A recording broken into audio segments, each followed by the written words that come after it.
Jay, dito nak. Jay, dito nak. So, as a Kona finisher, Kona finisher ka na, airline pilot ka pa, pamilyado ka pa, family man ka pa. I guess what everybody wants to know here, how do you find time? Kasi usually people say, I don't have time, that's why I'm not racing anymore, I don't have time to train. What do you do? Can you share with us your secret in balancing your time? Yes, actually, Entrance.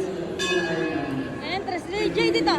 so that was we were not confident enough, so I had a lot of time. Jay, let's go. And then, you can say na I'm coming back to triathlon. And one of the things na napansin ko nun, I didn't have enough time when I mean, training was kind of heavy, then it was but now I am Let's go.